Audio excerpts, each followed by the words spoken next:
Good evening. Just the 5 games to bring you on tonight's match of the day, but an important one perhaps in the early stages of the title race. And there's a decent front two in the studio to talk us through it all. Just the 468 Premier League goals between Alan Shearer and Wayne Rooney. To Stamford Bridge then, Chelsea, who've lost their last 2 in the league against Liverpool, beaten at Crystal Palace last weekend before defeat at Galatasaray on Tuesday night in the Champions League. Commentary comes from Steve Wilson. Willie, firstly, we just have to explain why we're speaking to you and not Enzo. That's because of the red card. Of course, he can't do the TV. Yeah. Unfortunately, what happened, but we all understand the emotion of the game and the situation the last second, how we score. And so lovely to see a teenage boy, a young Brazilian kid, just so delighted with that winning goal. I mean, a massive moment for Estevao. Not just for him, it's for the whole squad. We were a very young squad that had to learn through games. And for Estevao, this moment will be unforgettable. For us, also, it's a really good moment. Close margins like last season, and that's the same for the last 2 games we've played. I think in both games we've created more chances, goal scoring opportunities than the teams we faced with Palace and Chelsea. But the truth is that we've only scored in both games 1 time, and our opponent scored in both games twice. Well, both these teams came into this one really needing a win. So how did Chelsea manage to exploit Liverpool down the flanks, Wayne? I think Liverpool, it's a clear problem we've got in the right back area.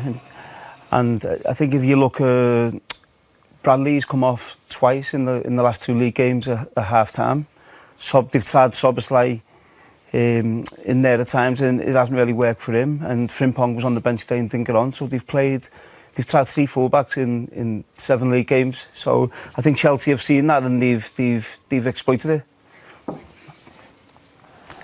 So I think if you watch here, Cucurella and Garnacho, they're in really good positions, and Bradley makes the wrong decision in going to Cucurella, and then you've got Maresca. You can see him telling Sanchez to put the ball in behind Bradley, which then it causes Liverpool a big problem. Canate gets dragged out of position. Conor Bradley's trying to recover and trying to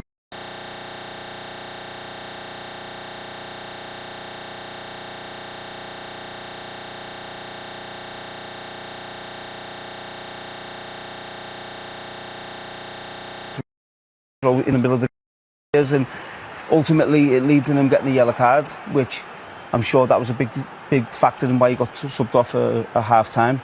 And again here, different players, but the same again. Szoboszlai gets dragged out into Cucurella. Now it's Gravenberch at centre back. He gets isolated. Now he's 1-on-1 with Garnacho, and then a little bit of care. Chelsea maybe have a goal. And then this is Mo Salah. I think he's with Cucurella. He has to stay with him because this was a problem. Chelsea can see that they've exploited it. He's no interest in really tracking back. It's a lazy jog. Then he stops. Cucurella keeps going. And now from being together, there's a big 20-yard gap. And this was a problem all afternoon for Liverpool. And now the other side, it goes to Estevao. Salah again is in a position where he needs to get back and he needs to connect with his midfield players, but he doesn't. And Chelsea have got big overloads. Estevao sees that. Enzo makes a run in off the back of Szoboszlai now, where Mo Salah, I think he's not even close enough to shout to tell Szoboszlai. And then the winning goal, again Cucurella making 4 runs. Salah's no interest in getting back. Van Dijk is with his man. Robertson's got his hands on his knees. I don't know if he's got a knock or he's tired. Estevao's in a good position at the back. Van Dijk leaves his man, tries to play offside, and Robertson is unaware of what's behind him, and Estevao gets the winning goal. So I think it was a big problem for Liverpool, not just tonight, but throughout the season. You know, you mentioned Salah there. I know you can basically get away with what you want when you're scoring 25 or 30 goals, but Salah has no interest in tracking back anyway. So what's the difference from him last season to this season, that they're not getting away with it this season? I think last season they were consistent in the team. They were consistent in the midfield. They had the 3 in midfield. And they were very difficult to play against, and that helped. That midfield shuffled across and helps out a lot. Where this season they've played the 2 in midfield, they've had Wirt in front of that, and today was the first time they've gone back to a 3. So maybe it was a bit unfamiliar for the midfield this season, and it's took them a bit more time than they thought to fix that. It was a really good game, and it got better and better as the game went on. And Chelsea were very impressive. Moises Kaisedo, particularly so. It was a gigantic midfield performance. It really was. It had absolutely everything. It had a bit of Frank Lampard. It had a bit of N'Golo Kante. He was just absolutely sensational. He covered every bit of grass that he could, and of course the goal topped it off. I mean, there's no goalkeeper in the world that's going to save this. But the way he makes and creates space for himself, they did this most of the afternoon. Has actually made it difficult for Liverpool's midfield to get near him. But that touch to get away from McAllister, and then the technique there, as I said, there's no one stopping that. The power behind that's incredible, and the direction of it is perfect. I said it just had everything, this performance from him. It had the goal, it had protection in front of his back four. Don't forget the injuries and suspensions that they've got, Chelsea. So they needed him in that midfield to stand up. The composure, not under pressure at all, to play the passes like that, then to set Chelsea on the way in the final third again, and then see him again. Protection, timing of the tackle was absolutely superb and spot on most of the afternoon. And then very nearly again, he had the shot again. It's a decent save, but he's having the pop. And this is in the last minute of the game, basically protecting that goal again, or that win again. And he was just. It had everything. The midfield performance had everything from him. And that's not just today. That's all season, by the way, in midfielders. So it was almost near on perfect performance from a midfielder. Maresca got 2 yellows, got sent off eventually for celebrating his second yellow, but you can't blame him, can you? A week ago, he was allegedly under a lot of pressure and might have lost his job had he not had a win in the Champions League midweek. I know the laws and the rules, but come on, you've just scored a brilliant late goal. Your team has been superb for you under huge pressure, and he gets a yellow card for showing that emotion. I don't get it. Well, it was a huge win for Chelsea, and we'll come on to them in a moment. But from a Liverpool perspective, how disappointed were you, Danny? I think disappointed in the fact that the last 2 games have been lackluster, and I expected a reaction. The second half, you could argue they had a good go, and they committed men forward and took some risks. But the first half was a bit tepid. There was a bit of lethargy still, a bit of nervousness. There wasn't a bravery in their play. I mean, Chelsea weren't brilliant. Well, I think we've talked a lot about the amount of changes over the weeks Liverpool have had to make in personnel. So that's one factor in terms of players building relationships. Some players are lacking physically because they missed pre-season. Yeah.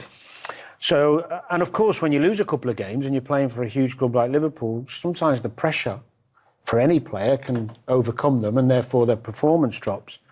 But the biggest thing for Liverpool is, compared to last season, the lack of composure. You know, the controlling games they've lost. Palace, they played better today than they did at Palace, which is saying something. And midweek wasn't particularly good, but they had no control in those 3 games. And that's the thing I think fans are looking at, going, how can we go from a team that's composed and controlled to then one that's playing basketball and could be in... It's like Keegan's Newcastle of old, you know. Yeah. Well, yeah, and as Arne Slot said, it actually could have gone either way in the end, Glenn. But Chelsea took all 3 points. It was a great late goal. But let's take it back to the beginning and have a look at Kaisedo's goal, because it was beautiful. Special. A special goal, this really is. I mean, they work it really well, Chelsea. They get outnumbered, Liverpool, in midfield, and Kaisedo's little first touch there sets it up beautifully. Nobody comes out from Liverpool's defence to close him down, so he sets it yet again, and then the strike is just wonderful. It doesn't move at all. Sometimes, you know, when these balls fly and they move, it goes straight as an arrow. It's a poor defensive work from Liverpool, and I think that's where there's a slight problem in there. They might look at that over the long term, putting a defensive-minded player in there at some stage, because they were too open. When you see them both fly out when the ball was being played, and then Virgil dropping back, this is why he has that touch, and then he's able to have a second touch to really set himself to really hit a clean strike, because there's a lot of time he's got there. And too much time for a team of Liverpool's stature to be given a player. How did you see things from a Liverpool perspective for that goal? Yeah, poor. I mean, there's always mistakes when somebody scores, but they were pretty basic ones. It actually, the first half, I thought Chelsea started a bit tentatively and gave Liverpool a bit too much respect, but when they grew in confidence and they started trying to find the extra man in the middle of the pitch, quite a clever move playing Gusto in there in some ways. But Liverpool got caught going towards the ball and left that space behind. But then Van Dijk has a decision to make, and he makes the wrong one. But we are focusing on minor details. It's a horrific goal. Sometimes you concede by a really beautiful strike. The reaction is what's most important. And after that goal in the first half, it wasn't a great reaction. It was only second on where Liverpool really started trying to go after Chelsea. And you know what I think as well, Dan, is that teams watching Liverpool now, remember that they're seeing blood now, so teams will say, let's have a go at them. And what I saw from them midfielders, like you pointed out then, Dan, with them just springing and going when they could have a lot of trouble with teams. Well, we saw a bit of a change. Wirtz came on at half-time and then Gakpo levelled the score with Isak with the assist here. Did he mean it? No, I think even he'd have to admit that he was trying to bring the ball down. Yeah. Liverpool got in some really good areas, which they should with the amount of quality they've got on the pitch. This one actually was a bit of luck. You try and bring it down and it falls to Gakpo. It was poor today, but he got himself in a great position because when you play wide, you've got to get yourself in central areas to try and score goals, and he does that reasonably well. But this bit of fortune got them back in the game, and then from there, as we've heard from the managers, it could have gone either way. Go on, Glenn. It's a good lesson, though, isn't it, for wide players to get on the blind side of fullbacks? Yeah. Because then they're the winner. But at the end of the day, Gakpo's got really in that blind position, and he couldn't see him, couldn't pick him up. And that's like, he brought him back in it, and this is where I was surprised with Liverpool, because I'm thinking it's not going great. Why don't they take the steam out of Chelsea a bit, take something out of the game for a team that's champions? They know how it works, but you know, it was like Danny said, it's a basketball game. And righty, there must be no better feeling for any player to score in the very last minute of a game, and that's exactly what happened with Estevao, young 18-year-old. I've done it a few times. Of course you have, righty. It's a beautiful thing. Talk us through this one. But again, you look down that left side where they were so prominent, Chelsea, especially with Cucurella, and again he's gone off of Salah, and once he gets into this situation, it's at the back there, Estevao. On Andy Robinson, for his experience, I'm very, very surprised that he's not opened up more. He's not looked. He's not seen him. He's actually looking at the other player. Just there on that shot, you can see Gravenberch is 5 yards deeper than Van Dijk. Now, he's dropped into central defence because Canate's had to come on. Yeah. Maybe could have put Gomez on there. There's the Salah and Cucurella thing. I mean, we could have done this 30 times in the game, maybe more. Now, to be fair to Salah, we talked about this. It might be the manager saying, let him go, but I don't think any manager would say, let him go continually when he keeps causing us problems. You can't. Particularly in the defensive third, when there's going to be a threat to your goal. You know? But I think we've got to say that Chelsea is missing a lot of players. It's lovely feeling, defensively, the 18-year-old, but defensively they're missing a lot of players. They've got their talisman out, Palmer. He's been their best player since he's been there. You know, people like that. So that's a fantastic result for Chelsea, it really is. Although they were at home, expected to win maybe, but you have to go out and do it, and they did it. Well, we saw what it meant to Estevao to score that goal. Let's hear from him now. He was speaking post-match to Alex Aljo. Estevao, parabéns, congratulations, marcou o seu primeiro gol da Premier League. You just scored your first Premier League goal. Como você se sente? How are you feeling? Bem, me sinto muito bem, estou muito feliz. Agradeço a Deus por esse momento que eu estou vivendo, agradeço a minha família, meus companheiros de time, minha comissão técnica, que me ajudou a estar aqui desenvolvendo meu melhor futebol dentro do Chelsea. Então, estou muito feliz. He said, I'm so happy, I'm grateful to God, to my family, to all my teammates, to the coaching staff, to everyone that helping with my football here, and I'm so happy that I've just scored my first goal. E qual foi a sua mensagem do treinador saindo do banco? When you came off the bench, what was the message from your manager to you? Bem, ele me falou para sempre que eu pegar a bola ir para cima do adversário, ficar aberto aqui para tentar fazer jogada, para tentar ajudar o time. Então, essa confiança que ele me passa, essa confiança que ele acredita em mim é incrível. Fico muito feliz por isso e espero que seja o primeiro de muitos gols e jogos.